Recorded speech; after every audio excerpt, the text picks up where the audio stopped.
தேவனே, பரிசுத்த பிதாவே, ராத்திரி வேளையிலப்பா நீர் எங்களோடு கூட இருக்கிறதுக்காக ஸ்தோத்திரம். நாங்கள் உம்மை துதிக்கிறேன், ஸ்தோத்திரிக்கிறேன், ஆராதிக்கிறேன்.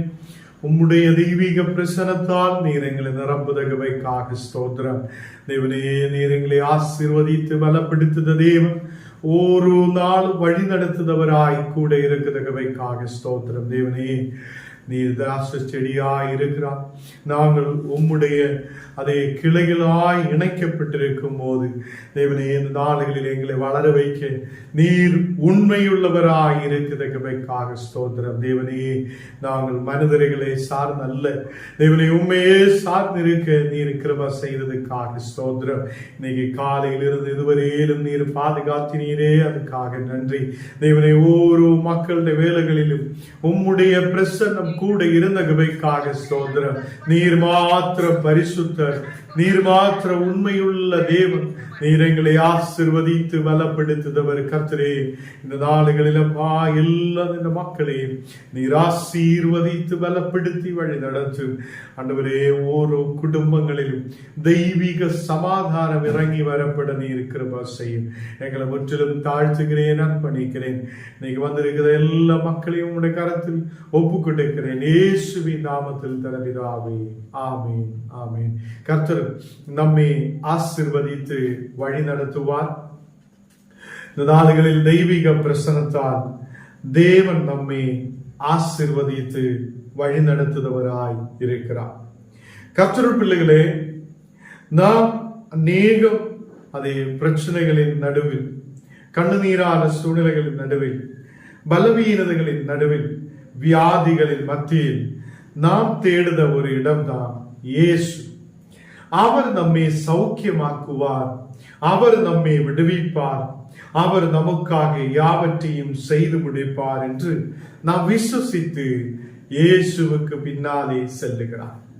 தேவ பிள்ளைகளே, இந்த நாடுகளில் நாம் ஆயிருக்கிற சூழ்நிலை, நாம் ஆயிருக்கிற இடங்களில் நமக்கு அதை மனிதர்களே சார்ந்து அல்ல, மனிதர்களுடைய வார்த்தைக்கு பின்னாலே அல்ல, தேவனுடைய வார்த்தையில் சார்ந்து இருக்கப்பட, தேவனுடைய பிள்ளைகளாய் இருக்கப்பட அவர் நமக்கு கிருபை செய்கிறார்.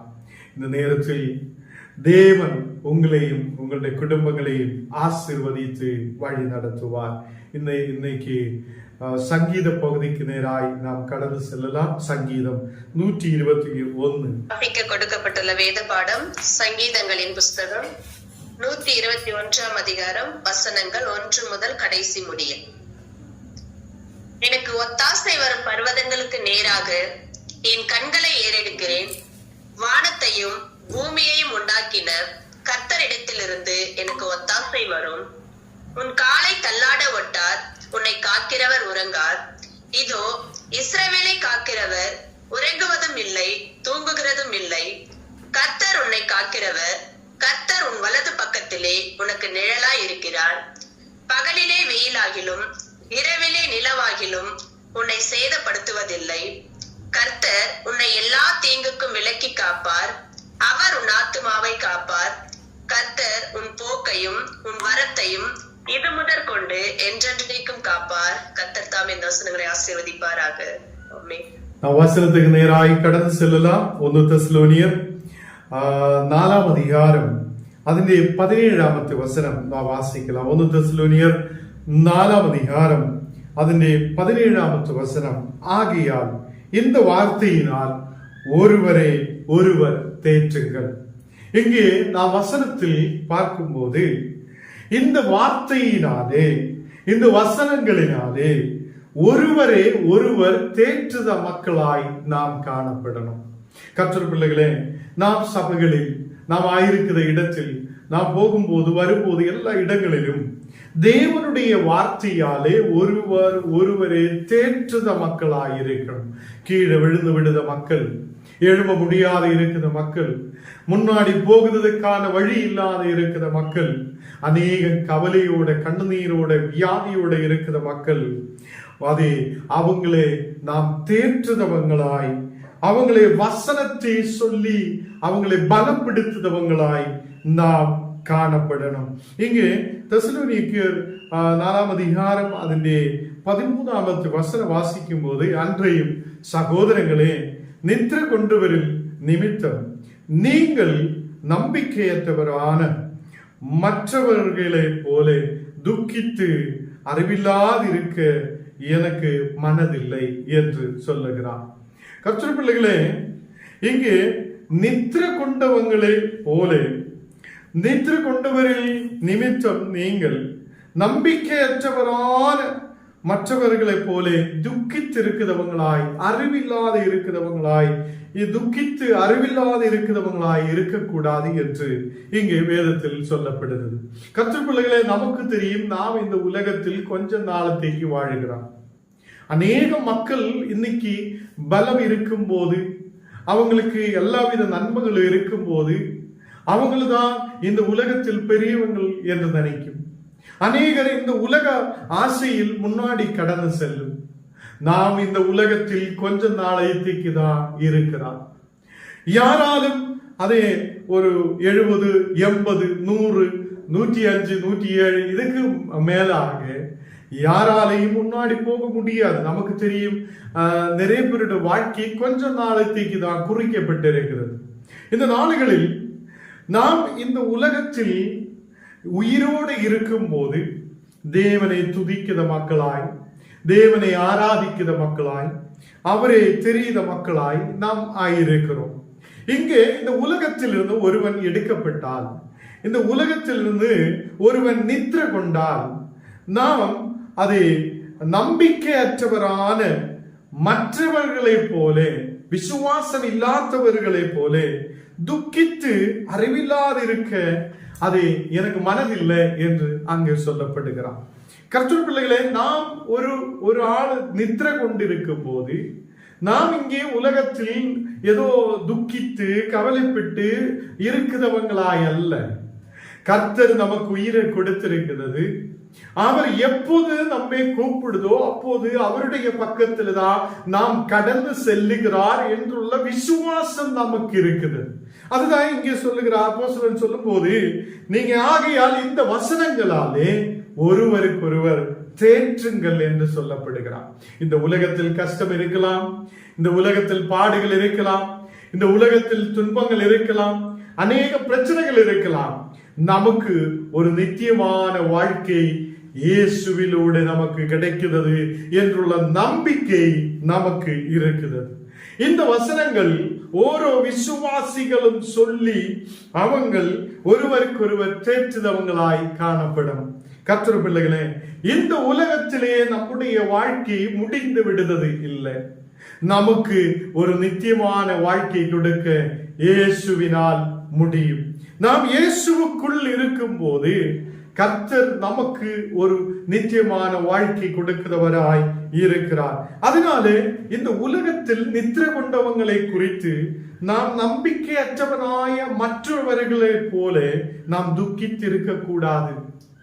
நாம் அநேகர் நம்முடைய கூட இருக்கிற நண்பர்கள், நம்முடைய கூட இருக்கிற மக்கள் எல்லாம் அதை இந்த உலகத்திலிருந்து எடுக்கப்படும் போது நாம் அதை நம்பிக்கையற்றவர்களாய மற்றவர்களை போல, விசுவாசம் இல்லாத மக்களை போல நாம் அழுதி துக்கித்து இருக்கிற மக்களாய் அல்ல. நமக்கு ஒரு விசுவாசம் இருக்கிறது. அவங்கள் கர்த்தருடைய பக்கத்திலேக்கு கடந்து செல்லுகிறார். எத்தனை நம்பிக்கை இருக்கிறார்? ஹல்லேலூயா. நீங்கள் என்னைக்கு இங்கே இருக்க முடியாது. நாம் இந்த உலகத்தில் என்னைக்கும் இங்கே இருக்க முடியாது. நமக்கு இயேசு அதை நமக்கு ஒரு நித்திய வாழ்வு கொடுக்கிறவராய் இருக்கிறார். அவர் நம்மை கூப்பிடும் போது நாம் அவருடைய பக்கத்திலேக்கு கடந்து செல்லுத மக்களாய் காணப்படுகிறார். 14வது வசனம் வாசிக்கும் போது, இயேசுவானவர் மரித்து பின்பு எழுந்திருந்தார் என்று விசுவசிக்கிறோமே. நாம் எல்லாரும் விசுவசிக்கிறார்.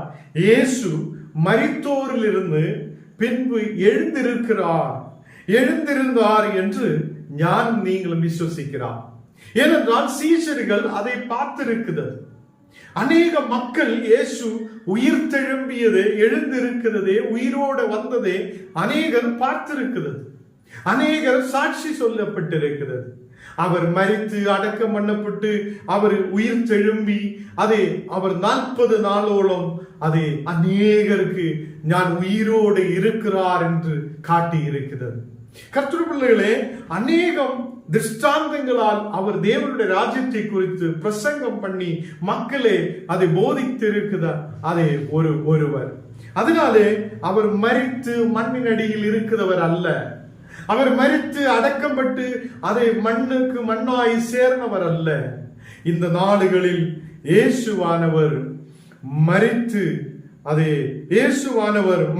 பின்பு எழுந்திருந்து என்று நாம் விசுவசிக்கிறோம்.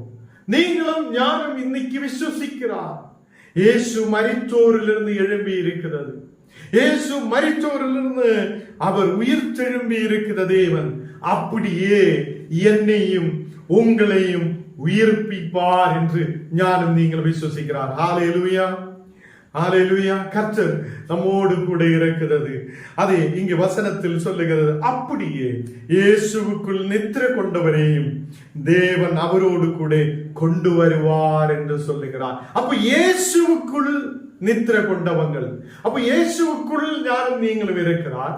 இயேசுவுக்குள் நித்திரை கொண்டவங்கள் அவர் தேவன் அவரோடு கூட கொண்டு வருவார், உயிர்ப்பிப்பார், எழுப்புவார் என்று காணப்படுகிறார். கோதம்பு விதை சாகிறார், நாம் அதை மூட்டை கட்டி வைக்கிறார். கொஞ்ச நாளுக்குள்ளே அந்த சத்த கோதம்பு விதையை எடுத்து மண்ணின் மேல் போடுகிறது.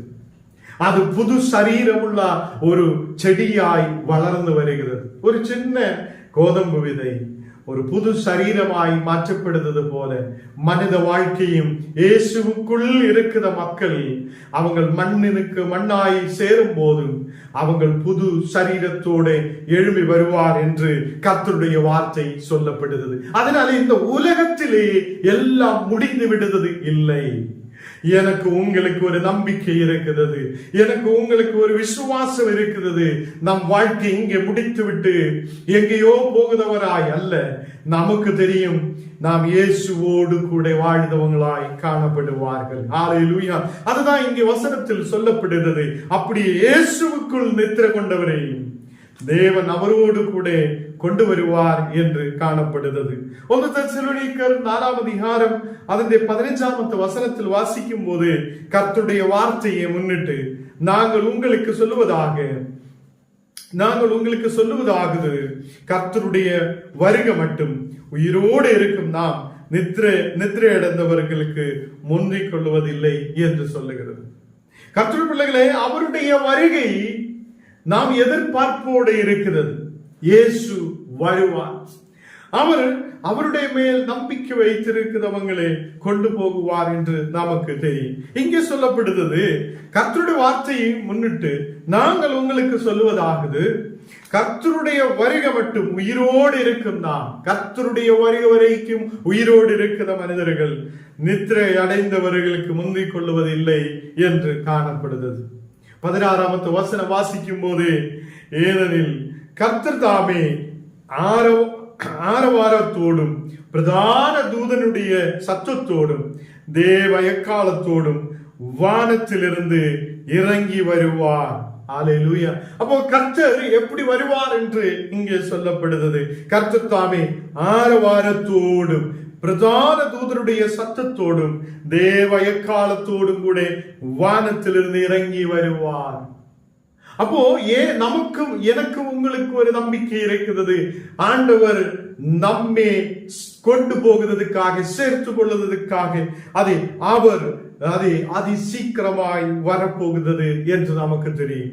கர்த்தர் தாமே ஆரவாரத்தோடும் பிரதான தூதருடைய சத்தத்தோடும் தேவ எக்காலத்தோடும் கூட வானத்திலிருந்து இறங்கி வருகிறது. அப்போ அவர் வானத்திலிருந்து இறங்கி வருவார். அவர் அதி சீக்கிரத்தில் இனியும் வருவார் என்று ஞானம் நீங்களும் விசுவசிக்கிறது. அப்போ இந்த வார்த்தைகள் ஓரோ விசுவாசிகளும் சொல்லி ஓரோ மக்களையும் ஒருவர் தேற்றுத மக்களாய் காணப்படணும். உனக்கு இந்த உலகத்தில் கஷ்டம் இருக்குதா, பலவீனம் இருக்குதா, மனக்கவலை இருக்குதா, நாம் இயேசுவோடு கூட இருக்கிறவங்கள், நாம் இயேசுவுக்குள் இருக்கிறவங்கள், நாம் இயேசுவுக்குள் இருக்கிற மக்கள் என்றால் அவர் நம்மை அதை அவர் வரும்போது சேர்த்து கொள்ளுவார் என்று ஞானம் நீங்களும் விசுவசித்து ஒருவருக்கொருவர் அதை தேற்றுத மக்களாய் காணப்படணும். கர்த்தர் பிள்ளைகளே, இங்கே நான் வசனத்தில் வாசிக்கும் போது, அப்பொழுது கிறிஸ்துவுக்குள் மரித்தோர்கள் முதலாவது எழுந்திருப்பார்கள். அப்ப கிறிஸ்துவுக்குள் மரித்தவங்கள் முதலாவது எழுந்திருப்பார் என்று வசனத்தில் சொல்லுகிறார். அப்போ அவர் வரும்போது கிறிஸ்துவுக்குள் மரித்தோர்கள் சீக்கிரத்தில் முதலாவது எழுந்திருப்பார் என்று வேதத்தில் காணப்படுகிறது. அப்ப ஞான் நீங்கள் விசுவசிக்கணும். ஞான் நீங்களும் கர்த்தருக்குள் இருக்கிறார். தேவனுக்குள் நாம் ஆயிருக்கும் போது எனக்கும் உங்களுக்கும் ஒரு புது வாழ்வு கர்த்தர் நமக்கு கொடுப்பார். இந்த உலகத்தில் ஏதோ பொருள்களுக்கு மீதே அல்ல, இந்த உலகத்திலே ஏதோ ஒரு செல்வத்துக்கு பின்னாலே அல்ல, இந்த உலகத்திலே ஏதோ ஒரு காரியத்துக்கு பின்னாலே, மனிதனுக்கு பின்னாலே அல்ல. நம்முடைய முழு நோக்கமும் இயேசுவுக்கு நேராய் இருக்கிறது. அவர் என்னை கொண்டு போக வருவார். அவர் வானத்தில் வருவார். ஆரவாரத்தோடும் பிரதான தூதருடைய சத்தத்தோடும் தேவ எக்காலத்தோடும் கூட வானத்திலிருந்து இறங்கி வருவார். அப்பொழுது கிறிஸ்துவுக்குள் மரித்தோர்கள் முதலாவது எழுந்திருப்பார் என்று காணப்படுகிறது. கர்த்தர் பிள்ளைகளே, பின்பு உயிரோடு இருக்கும் நாம் கர்த்தருக்கு எதிர்கொண்டு போக மேகங்கள் மேல் அவர்களோடு கூட ஆகாயத்தில் எடுத்துக் கொள்ளப்பட்டு இவ்விதமாய் எப்போதும் கர்த்தரோடு கூட இருப்போம் என்று சொல்லுகிறார். நீங்க விசுவசிக்கணும், நாம் எப்போதும் கர்த்தரோடு கூட இருப்பார். நாம் எப்போதும் கர்த்தரோடு கூட இருப்பார். அவர் அதை உயிரோடு இருக்கிற மக்களையும் கிறிஸ்துவுக்குள் இறந்து போன மக்களையும் அவர் சேர்த்து கொள்வார், கூட்டிக் கொண்டு போகுவார். அவரோடு கூட நாம் எப்போதும் கர்த்தரோடு கூட இருப்பார் என்று சொல்லப்படுகிறது. அப்போ கர்த்தர் பிள்ளைகளே, இந்த நாடுகளில் நாம் இந்த உயிரோடு இருக்கிற மக்கள் அதை தேவன் வருகையில் எப்போ வருகிறார் என்று யாருக்கும் தெரியாது. தேவன் வரும்போது நம்ம அன்னைக்கு மண்ணுக்கு கீழே போகுமா என்று நமக்கு தெரியாது. கிறிஸ்துவுக்குள் மரித்தவர்கள் முதலாவது எழுந்திருப்பார். அதே மாதிரி அவர் நாமும் உயிரோடு இருக்கிற நாமும் கர்த்தருக்கு எதிர்கொண்டு போக மேகங்கள் மேல் அவரோடு கூட கடந்து செல்லுவார் என்று காணப்படுகிறது. கர்த்தருடைய பிள்ளைகளே, நமக்கு ஒரு விசுவாசம் இருக்கிறது. நாம் இந்த உலகத்தில் அழிந்து போகிறவங்களாய் அல்ல, நாம் அழிந்து போகாத நித்தியமான வசனத்தில் நம்பிக்கை வைக்கிறவங்கள். இயேசுவின் மேல் நம்பிக்கை வைக்கிறார். அந்த இயேசு எனக்கு நித்திய ஜீவனை கொடுக்கிறவராய் இருக்கிறது. இந்த நாடுகளில் நான் வாசிச்சு கேட்ட சங்கீத பகுதியில் 121 அதனுடைய 1ஆம் வசனத்தில், எனக்கு ஒத்தாசை வரும் பர்வதங்களுக்கு நேராய் என் கண்களே ஏறெடுக்கிறேன். உங்களுடைய கண்கள் இயேசுவுக்கு நேராய் நாம் ஏறெடுக்கட்டும். இயேசு என்னைக்கு உதவி செய்தவராய் இருக்கிறார். இயேசு என்னை பாதுகாக்கிறவராய் இருக்கிறார். அவர் வானத்தையும் பூமியை உண்டாக்கின கர்த்தரிடத்திலிருந்து நமக்கு ஒத்தாசை வருகிறது என்று சொல்லப்படுகிறது. கர்த்தருடைய இடத்திலிருந்து தான் நமக்கு ஒத்தாசை வருகிறார். எனக்கு உங்களுக்கும் கர்த்தரிடத்திலிருந்து தான் ஒத்தாசை வருகிறார். இந்த நாடுகளில் அநேக ஜெப குறிப்போடு நாம் ஆயிருக்கிறது.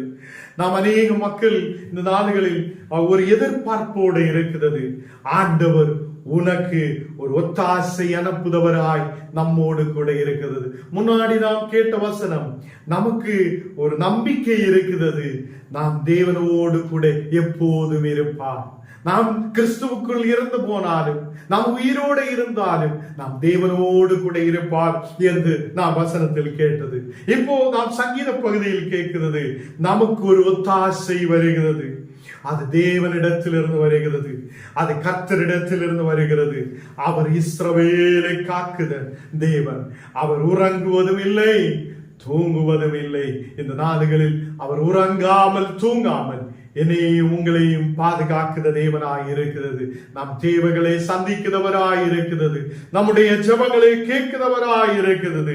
கர்த்தர் நம்முடைய ஆத்துமாவை காப்பார். கர்த்தர் உன் போக்கையும் வருத்தையும் இன்று முதல் கொண்டு என்றேக்கும் காப்பார் என்று சொல்லப்படுகிறது. நாம் கண்ணுகளை மூடலாம், ஜெபிக்கலாம். கர்த்தர் நம் வாழ்க்கையில் பெரிய காரியத்தை செய்தவராய் இருக்கிறது. ஹalleluya. நன்றியோடு ஸ்தோத்திரிக்கிறேன் அப்பா. இந்த ராத்திரி வேளையில் அப்பா உம்மை நாங்கள் ஸ்தோத்திரிக்கிறேன், ஆராதிக்கிறேன், மகிமைப்படுத்துகிறேன். உம்முடைய தெய்வீக பிரசன்னம் எங்கள் மத்தியில் இறங்கி வருவதற்காக ஸ்தோத்திரம். ஆண்டவரே, எங்களுக்கு ஒரு நம்பிக்கை இருக்கிறது. நாங்கள் உம்மோடு கூட வாழ்வார், நாங்கள் உம்மோடு கூட எப்போது இருப்பார்.